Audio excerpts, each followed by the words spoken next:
No llegaría ni al púlpito si no lo pongo. Bueno, otra vez buenos días acá a los hermanos que están. Somos el grupo de los 7 hoy acá. Somos 7, número perfecto. Bueno, me quedé pensando, Fernando, lo que tú decías de que en el año 1977, coincidimos en el año. Yo acepté al Señor también en el septiembre, noviembre, por ahí fue, en 1977 yo tenía la edad que tiene Michelle ahora, es decir que yo también tuve 17 años, tenía 17 años y me bauticé a los 18 años, recién cumplidos, creo, ahí muy cerquita. Mi primera Santa Cena sé que fue el 2 de marzo de 1978, el día que cumplí 18 años. Que ese día venían mis amigos de siempre, qué sé yo, y yo en realidad tenía la cena, entonces yo tuve que decidirme por la iglesia y no por estar con mis amigos, lo cual fue un asunto, un punto de inflexión, pero bueno, me dio trabajo esa decisión, pero en realidad ha sido una decisión que me ha acompañado el resto de mi vida para bien, ¿no? con fluctuaciones, capaz por momentos más difíciles que otros o lo que sea, pero a partir de esa decisión es que uno puede decir, el Señor empezó el proceso de cambio en mi vida. Todavía no lo ha terminado, le doy mucho trabajo al Señor yo, pero empezó ahí. Entonces es tan importante que ese punto de inflexión se dé en nuestras vidas, ¿no? Es decir, que tomemos la decisión. Siempre Euclides cuando estaba acá y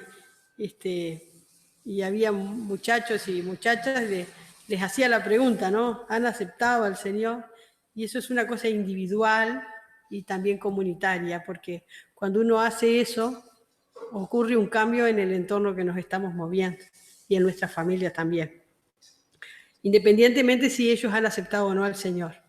Pero cuando uno toma esa decisión, que es una decisión fuerte y es una decisión que en realidad por momentos puede ser dolorosa, cuando uno tiene que decidir por ir a un lugar o no ir, o dejar a unos amigos para ir a otro lugar, para mí en aquel tiempo me acuerdo que fue como doloroso, y bueno, mis amigos hablaban medio mal de mí, yo sé de ese tiempo, creían que me había vuelto media loca, o qué sé yo, que me había ido a una secta, bueno, no sé, cosas así, pero bueno, gracias a Dios que sigo conservando a esos amigos de aquel tiempo, los sigo conservando hasta hoy también, pero fue una decisión y hay que tomarla esa decisión, ¿no? Seamos chicos, jóvenes. Si uno la toma joven, me parece que es mejor, porque el Señor dirige nuestros pasos de una manera distinta.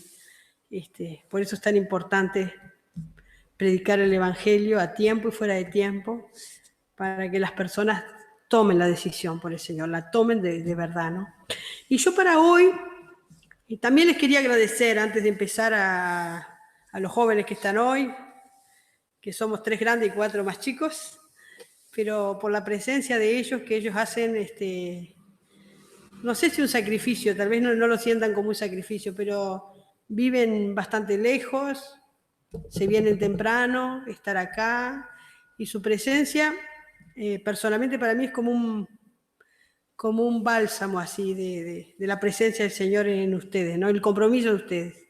El estar acá, para que ustedes estén acá, a mí, el Señor me habla siempre con la presencia de ustedes. Y me acuerdo de Josué, que Josué estaba siempre cerca de todo lo que tuviera que ver con Moisés, en aquel caso, de la obra de Dios, y estaba cerca, siempre estaba cerca. Y Dios después, o todo ese tiempo, Dios lo estaba usando a Josué, porque siempre estaba cerca de todo lo que tuviera que ver con la obra de Dios, que no siempre es dentro del templo, por supuesto, ¿no? Como decía Fernando. Y yo quería hablar del desierto. Y tengo un material que me parece que ya lo compartí, pero ya no me acuerdo mucho de todo, que son los frutos del desierto. Es un material que lo escribió Mauricio Fuentes, son 2 o 3 hojitas. Yo simplemente lo leí varias veces porque siempre me ha gustado mucho cómo escribió esto Mauricio. Mauricio es un Seguramente Fernando lo conoce, él estuvo trabajando en los 10 las prioridades de la infancia, junto con Anón, fue la persona que, aquí ese librillo que salió, ¿se acuerda? La infancia como prioridad, con 10 puntos, que se presentó a INAO y al Estado y a los gobernantes. Mauricio trabajó muchos años, no sé si trabaja todavía con los maristas, y bueno, y cuando empezó la pandemia, hizo esta reflexión, es una pequeña reflexión que habla de los frutos del desierto. Y habla bíblicamente, además de ponerle un toque teórico con otros autores. Pero yo en realidad, un poco leyendo lo de Mauricio y otro poco reflexionando en la palabra de Dios, y vamos a pensar en el desierto, especialmente en dos personas. Quise nombrar a tres, pero especialmente en dos personas que estuvieron en el desierto. Uno fue Moisés, el otro fue Jesús. Y después podemos pensar en el Nuevo Testamento, de repente cuando Felipe se encontró con el eunuco, que también fue un tránsito por el desierto. Entonces, el primer texto que teníamos para compartir está, permítame un minuto, el primer texto que tenemos para compartir está en Éxodo 15, 22, que simplemente dice, 15, 22, e hizo Moisés que partiese Israel del Mar Rojo, y salieron al desierto de Shur, y anduvieron 3 días por el desierto sin hallar agua. Es decir, ustedes recuerdan el evento del Mar Rojo, aquel evento tan extraordinario que el pueblo pasó rumbo a la libertad. Primero vivieron antes la Pascua, ¿no? La Pascua, aquel episodio de la sangre en las puertas, que marcó la diferencia entre un pueblo y otro, y el cruce del Mar Rojo a cargo de Moisés. Cruzan el Mar Rojo, canto de María, alabanza, fiesta. Imagínense, cruzaron el Mar Rojo en seco, todo un ejército quedó atrás, murió en realidad un ejército atrás de ellos. Ellos cruzaban todo el pueblo con sus cosas, con sus animales, con sus petates ahí caminando. Y bueno, pasó el tiempo de la victoria y de la gloria de ese momento, y entraron a caminar. 3 días caminaron y no había agua. Entonces, aquí en este tránsito por el desierto decimos, bueno, el tránsito por el desierto es difícil, ¿no? Es difícil y es complicado, ¿no? En este pueblo tenía la bendición de estar libre, ya no era más esclavo, pero la primera tentación que aparece, más que una tentación, es la necesidad de beber agua. Y no había agua, dice en este texto. Si nos vamos a Marcos, capítulo 1,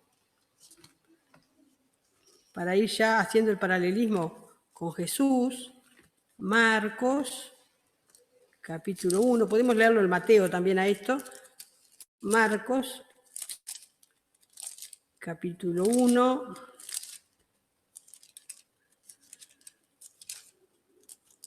dice, versículo 12, dice, y luego el Espíritu le impulsó al desierto, y estuvo allí en el desierto 40 días, y era tentado por Satanás, y estaba con las fieras, y los ángeles le servían. Y podemos irnos también a Mateo. Mateo también, en el capítulo 4, dice, Mateo capítulo 4, versículo 1, lo leo rapidito. Entonces Jesús fue llevado por el Espíritu al desierto para ser tentado por el diablo. Y ahí pasaron. Y dice, y después de haber ayunado 40 días y 40 noches, tuvo hambre. Y aquí a Jesús le pasó algo parecido que al pueblo de Israel. Es decir, aparece una necesidad. 40 días sin comer y tiene hambre. Moisés también, aparte de haber caminado 40 años en el desierto, estuvo en el monte de Sinaí 40 días y 40 noches sin comer, mientras Dios le daba los mandamientos. Bueno, entonces acá en el desierto, yo quiero pensar que de alguna manera en este tiempo estamos viviendo como en un desierto, un tiempo de desierto. Y este material que yo les mencionaba, dice que habla de un autor, el que habla del conocimiento complejo, Edgar Morin, si no me equivoco, déjenme que lo consulte, sí, Edgar Morines. Edgar Morin dice, transitamos en un mar de incertidumbre alrededor de un archipiélago de certeza. ¿Sí? La incertidumbre, pienso que en el desierto, el pueblo de Dios cuando salió del Mar Rojo, que tuvo toda esa experiencia de vida tan fuerte, bueno, iba entusiasmado, iba feliz, pero tuvo un baño de realidad, un tiempo de sequedad. No había agua, después vemos que tampoco había comida, ¿no? No había agua y no había comida. Lo mismo un poco que le pasó a Jesús. No tenía agua y no tenía comida. Dice que tuvo hambre, supongo que también tenía sed, ¿no? Las necesidades. La primera cosa que pasa en el desierto, las necesidades, nuestras necesidades. Entonces, nos vemos en este tiempo como Carolina y Marcos, ¿no? Que están tratando de ver las necesidades de las personas y ajustar las necesidades a la realidad que tenemos. ¿Cómo atendemos la necesidad capaz que de alimento? ¿Cómo atendemos la necesidad de reunirnos? La necesidad de encontrarnos, si en realidad no podemos encontrarnos muchos o no podemos encontrarnos más de 10 o 12 personas es capaz. Ver las necesidades de las personas. Y eso es lo que tenemos que pensar. ¿Qué estamos haciendo nosotros en este desierto? Tal vez podemos tener dos actitudes. La actitud del pueblo de Israel fue inmediatamente de queja y de hiperdemanda. Queremos ya, queremos agua, queremos comida. Le dicen a Moisés, nos trajiste a morir acá, queremos volver para atrás. Queremos estar en otro tiempo, queremos hacer lo que hacíamos antes, queremos hacer todo lo que hacíamos, que nos encontrábamos, que trabajábamos, que podíamos estudiar, que bueno, queremos hacerlo de antes, queremos volver, ¿no? Y no era posible ya volver, ¿no? El pueblo de Israel no podía volver a Egipto, pero el pueblo ansiaba lo que había perdido. Y seguramente nosotros también, de alguna manera, ansiamos lo que habíamos perdido. ¿Qué pasó de bueno en el desierto? ¿Qué pasó de bueno para el pueblo de Israel en el desierto? ¿Y qué pasó de bueno para Jesús en el desierto también? Ustedes, después de 3 meses de caminar, cuando llegamos al capítulo 19-20 de Éxodo, Moisés sube al monte Sinaí y tiene un encuentro con Dios. Dice que en este tiempo Dios protegía al pueblo también con la nube y con fuego. Y ahí en el monte Sinaí hubo como una cosa climática, parecía, ¿no? Trueno, fuego, una cuestión fuerte, que el pueblo entendió que Dios estaba en ese lugar. Y Moisés, el pueblo no quiso ir ni acercarse, ¿no? Entonces Moisés subió y tuvo el encuentro con Dios. Cuando Moisés bajó, dice que la gente no le podía mirar la cara, porque la cara de Moisés tenía un brillo diferente. Y Moisés ahí traía las tablas de la ley, que fueron una guía, un camino de cómo vivir y cómo proceder el pueblo. Ahí fue cuando el pueblo fue pueblo, porque tuvo ley, ¿no? Tuvo constitución, por decirlo así, como nosotros, en 1830, que tuvimos constitución. Es decir, un reglamento, una manera, será bueno o no tan bueno, pero una manera de estar de alguna manera, digamos, con un camino trazado, ¿no? Y ahí el pueblo tuvo la ley. Después, si seguimos leyendo el libro de Éxodo, nos encontramos que también Moisés recibe las instrucciones para hacer el tabernáculo. Yo estuve tentada a traer un tabernáculo, pero al fin no me dio el tiempo. Pero el tabernáculo era una especie de, vamos a decir así, de gran carpa, con determinadas telas, con determinados cueros, con determinados materiales que hacían el lugar, era como el templo, pero era un templo móvil, ¿no? Porque ellos estaban en el desierto, entonces el templo se armaba y se desarmaba. Entonces el templo tenía una entrada, un altar para el sacrificio, después tenía un lavabo, que era un lugar para purificarse, para lavarse, que había poca agua, imagínense, lavarse en el desierto es como una cosa, ¿no? El agua, bueno, había un lugar, después estaba un lugar que estaba el pan de la propiciación, que se llamaba, un altar adentro, digamos como pasaban a otro espacio, y estaba el candelabro con las luces, y después había una gruesa cortina y se entraba al lugar santísimo, que ahí estaba el arca, ¿no? Entonces era todo un ritual y que había que ir como pasando los diferentes espacios para adorar a Dios. Es decir, entonces, que en el desierto, si vemos a Moisés, vemos las necesidades que pasó el pueblo, vemos las hiperdemandas que pasó el pueblo y también vemos las cosas grandes que Dios hizo en este tiempo, que fue dar la ley, que fue marcar de alguna manera la manera de adorar a Dios, que era mediante el tabernáculo. En el libro de Éxodo también dice que la nube descendía sobre el tabernáculo y ahí eso simbolizaba la presencia de Dios. Moisés entraba a ese lugar y la nube descendía sobre el tabernáculo. Cuando la nube se levantaba, entonces el pueblo salía a sus actividades. Mientras estaba la nube baja sobre ese edificio, no era un edificio porque era una carpa, ese tabernáculo, el pueblo se mantenía quieto. Cuando la nube se levantaba, el pueblo se movía y hacía las actividades. Vamos a Jesús. ¿Qué pasó? ¿Qué paralelismo? Me llamó mucho la atención el paralelismo que tiene esto con Jesús, ¿no? Jesús también estuvo 40 días y 40 noches en el desierto para ser tentado, dice. Para ser tentado. Y también tuvo necesidades, tuvo tentaciones, la tentación primero las necesidades básicas, hambre, sed, ¿no? En Moisés, recuerdan que Dios les dio agua, primero había un agua que era amarga, y Moisés les dijo que tenían que poner determinado árbol y el agua se puso buena para tomar. Después vino el pan del cielo, que era como un rocío que se comía, y después vinieron las codornices, que eran el alimento que el pueblo de Dios comía, ¿no? Y el detalle que tenía esta comida era que no se podía almacenar.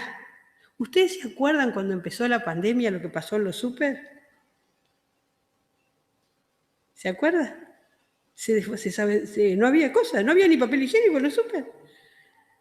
La gente que tenía dinero podía comprar, ¿no? Llevó todo lo que pudo, entonces gente que de repente iba a comprar 1 kilo de arroz, no podía porque no había. Después se regularizó, ¿no? Fue como una cosa así, ¿no? Como ahora. Como ahora digo con la vacuna, ¿no? Sí, igual.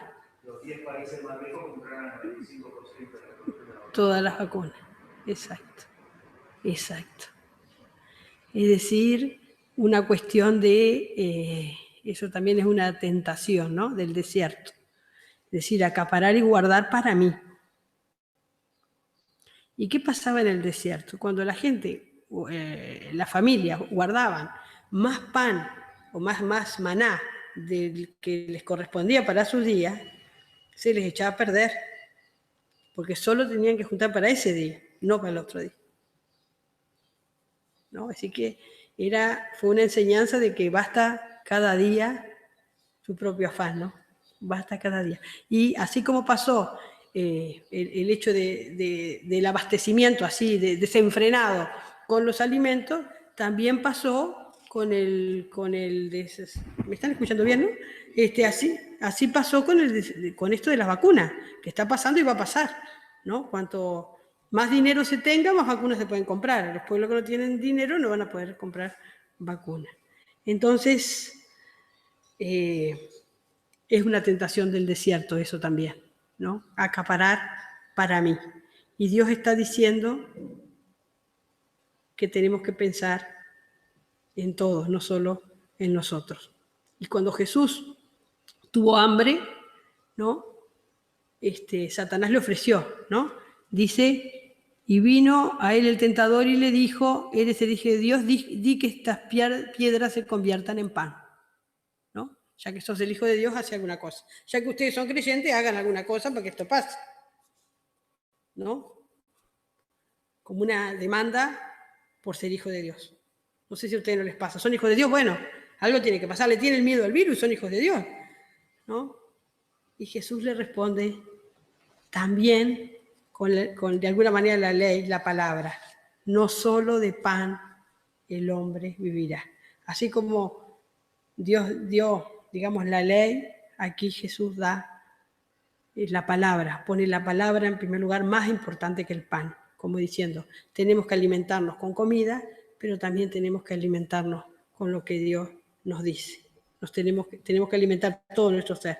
No es que estuviera mal comer pan, por supuesto era necesario comer pan, pero no solo de pan el hombre vivirá. La otra cosa que pasa es que el diablo le dice que le adore, ¿no? Que le adore. Y Jesús también le dice que solo a Dios adorarás. Y después también le dice como que se tire, ¿no? Que se tire del pináculo que Dios lo va a sostener también y va a mandar sus ángeles. Y también Jesús le dice que no tentemos a Dios. Sí, son como enseñanzas bastante cruciales, ¿no? De cosas que pasaron en el desierto. Jesús también dejó una ley nueva. Siempre cuando tenemos la Santa Cena hablamos del nuevo pacto, ¿no? Moisés dio el pacto de la ley, Jesús el nuevo pacto. Que cuando Jesús murió, el velo, que ya no, en aquel momento ya no estaba el tabernáculo, estaba el templo, se rasgó y se puede entrar libremente a adorar a Dios y a encontrarnos con Dios. Entonces, en esta mañana, hermanos, estamos transitando, yo no tengo duda que estamos transitando por un desierto. Y tenemos varias maneras de transitarlo. Desde la queja, desde la preocupación, desde la incertidumbre, pero este autor de Conocimiento Complejo dice, navegamos en un mar de incertidumbre, pero entre islotes de certezas, entre los islotes de la certeza. Y la pregunta para esta mañana sería, ¿cuáles son nuestras certezas? Si es que tenemos certezas. ¿Cuáles son nuestras certezas? Y a mí me vinieron varios textos a la cabeza, pero uno de ellos es en el mismo, voy a volver a Éxodo, en el mismo Éxodo, cuando no hay agua, entonces Moisés va, digamos, a tratar de que la gente tenga agua de vuelta y golpea la peña, y llamó el nombre de aquel lugar Masa y Meriba por la rencilla de los hijos de Israel, y porque tentaron a Jehová diciendo, ¿está pues Jehová entre nosotros o no? ¿Está Dios entre nosotros o no? ¿Qué pregunta? ¿Está Dios entre nosotros o no? Y Jesús, aparte de habernos dado el nuevo pacto, después que pasó el desierto, Jesús empieza su ministerio. Es decir, sale de Nazaret y empieza a transitar por Capernaum, ya se empieza a movilizar por el territorio y empieza su ministerio. Ya estaba preso Juan el Bautista y Jesús empieza con su obra, con su trabajo, con su misión. Quiera Dios que nosotros que estamos pasando por el desierto en este momento, también tengamos la certeza de que tenemos que también empezar o continuar la misión que Dios nos ha dado, de servirle, de pensar en las otras personas, ¿no? Gestos, este material dice gestos de benevolencia, tener gestos de benevolencia, que es lo que se espera de nosotros, ¿no? Y también el Señor, hablando de esto de la necesidad de ser provisto, de tener trabajo, de salir adelante, de poder estudiar, de qué vamos a hacer, nos vamos a reunir, cómo seguimos adelante. Así como el maná se tenía que recoger por día, en Mateo capítulo 6, versículo 32 y 33, el Señor nos dice que nos baste cada día su propio afán, ¿no? Ese texto del capítulo 6, recomiendo leer en estos días especialmente todo el capítulo 6 de Mateo, ¿no? Pero 6, 32 y 33 dice, busca primero el reino de Dios y su justicia y todo lo demás vendrá. Busca primero el reino de Dios y su justicia y todo lo demás vendrá. Así que en este tiempo de desierto, quiera Dios que aprovechemos para buscarle, aprovechemos para comer su pan, que es su palabra también, la palabra de Dios. Aprovechemos para ver la providencia de Dios, porque en el desierto, cuando Moisés estuvo, al pueblo no le faltó agua, no le faltó pan y no le faltó comida. Sí le faltó fe. Caminó 40 años en el desierto porque le faltó fe para tomar la tierra en el momento apropiado. Quiera Dios que en nuestro desierto, que también Dios suple nuestras necesidades, a veces no lo rápido que nosotros queremos, pero Dios suple nuestras necesidades, que iniciemos o proyectemos el trabajo para la obra de Dios, digamos, guiado por el Espíritu Santo. En aquel tiempo estaba la nube y estaba el fuego, la nube en el día y el fuego en la noche, en el desierto. Dios nos ha prometido también su fuego, el fuego del Espíritu Santo sobre nuestras vidas. Que no nos falte, hermanos, eso, que no nos falte la búsqueda de la voluntad de Dios en este tiempo de desierto y que el desierto sirva para algo. Que el desierto sirva para algo, que no pasemos este tiempo como si nada, que sea un momento de encuentro, que sea un momento de búsqueda y que sea un momento de ser fortalecidos por Dios en esta dificultad, ¿no? Hay diferentes maneras de dificultad. Obviamente hay personas que están pasando mucho peores que otras, ¿no? Las necesidades básicas no satisfechas, la falta de encuentro. Nosotros, gracias a Dios, tenemos el Zoom y tenemos este espacio de que nos encontramos, que nos vemos, y si no nos vemos acá, nos encontramos por Zoom, los grupos de oración. Tenemos varias maneras de estar juntos, gracias a Dios, ¿no? Acá Fernando decía que estuvo en Londres, como quien dice, ¿no? Porque estuvo con Marcos y Carolina y casi como que estuvo en Londres, ¿no? De charla con ellos, de apoyo mutuo. Yo creo que no dejemos de hacer eso porque esto nos ha sostenido a todos, ¿no? Es decir, la búsqueda nuevamente de los grupos.